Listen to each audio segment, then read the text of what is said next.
Hi everyone. I decided to take a break outside to read you today's book, Sophia's Masterpiece.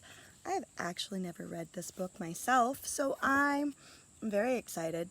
I am outside at my house. It is Sunday when I'm recording this, so I cannot promise there won't be some animals interrupting us.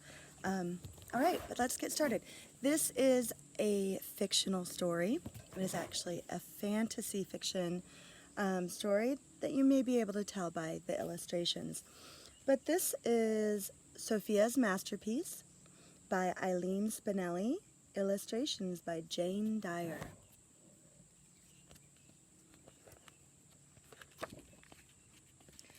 Sophia's Masterpiece on the title page.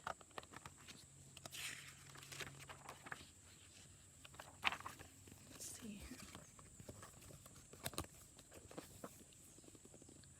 Sophia was no ordinary house spider.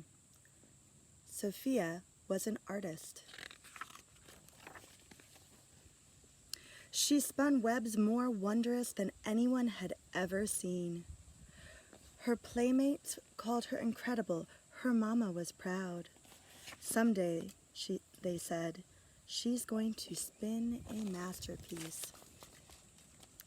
I think it's really interesting with the pictures how she's kind of like drawn as if she's a spider, but she's also kind of drawn like she's a human. That's interesting. When Sophia arrived at that age when a young spider must strike out on her own, she moved to Beekman's boarding house.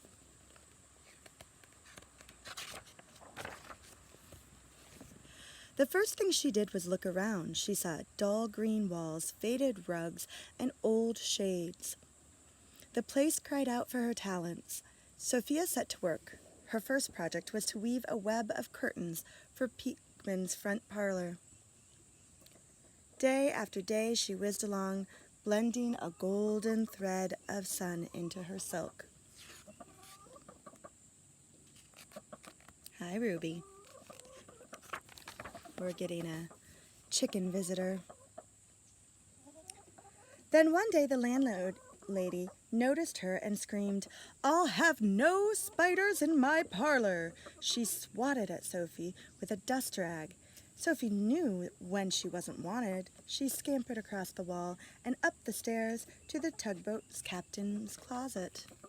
Why do you think that the landlady screamed at Sophie? Poor Sophie. Hi, Ruby. When she finally settled down, she looked around and saw nothing but gray. Gray shirts, gray pants, gray sweaters. The captain needs a new suit. Something bright, something blue, like sky. She began to spin patiently. A sleeve, a collar. One day, the tugboat captain caught Sophie at work. He screeched, "A spider!" Then he climbed out onto the windowsill and out onto the roof. Sophie did not want anyone falling off the roof on her account, so she scuttled out of the closet, down the hall, and onto the cook's bedroom slipper. Ladies and gentlemen, I'm going to pause really quickly because we have quite the visitor here. So hold on one moment because I need to encourage her to get off the table. But this is Ruby. She's one of our chickens, and she really likes for me to hold her. So I'll see if she'll let me finish reading the book if it's not too much of a distraction. Okay, so Sophie was moving into the cook's slipper. Cook's bedroom slippers were patched and dirty. I'll spin Cook a new pair, Sophie thought. After I rest a bit. No sooner had Sophie snuggled into the toe than she was being flung onto the floor. Was it an earthquake? No. It was Cook, who had shaken Sophie out. "Yuck," scowled Cook. "Look at that ugly, disgusting spider." Sophie's feelings were hurt with great dignity. She She journeyed across the rug and under cook's door. She made the long, long climb up the steep stairs to the third floor, where a young woman lived. Wearily, Sophie slipped into the young woman's knitting basket and fell asleep.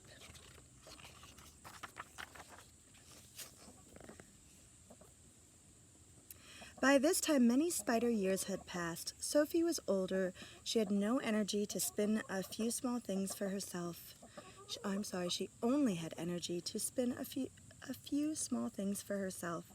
A tiny rose patterned case for her pillow, 8 colorful socks to keep her legs warm. But mostly, she slept. Then one day, the young woman discovered Sophie. Oh no, thought Sophie close to tears. She knew she did not have the strength for any more journeys. But the young woman did not swat at Sophie with a dust rag. She did not climb onto the roof. She did not say that Sophie was ugly. She simply smiled. Sophie found someone who's being kind towards her.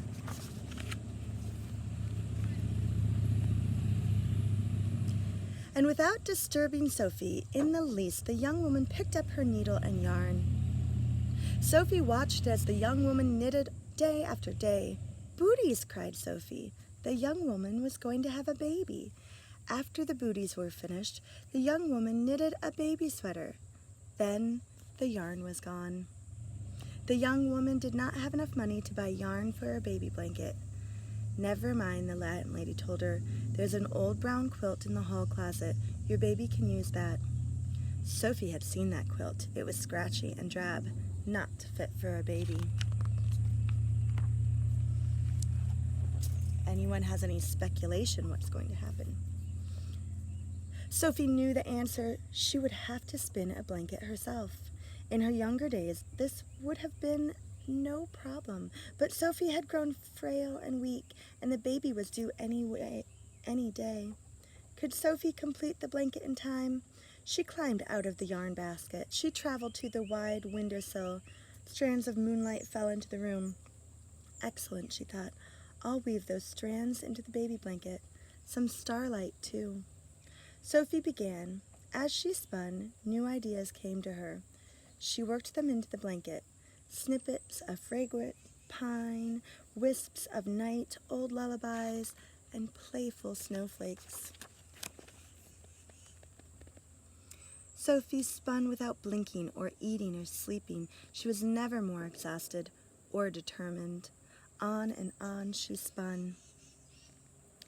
She was down to the farthest corner of the blanket when she heard the cry of the young woman's newborn baby, and there, on that farthest corner, is where Sophie wove into the blanket her very own heart.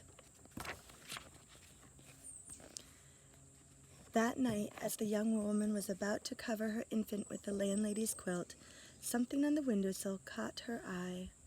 It was a blanket, so soft, so beautiful as to be fit for a prince. The young woman knew that this was no ordinary blanket. She placed it with love and wonderment around her sleeping baby and went to sleep herself with her hand upon the little spider's last spinning. Sophie's masterpiece.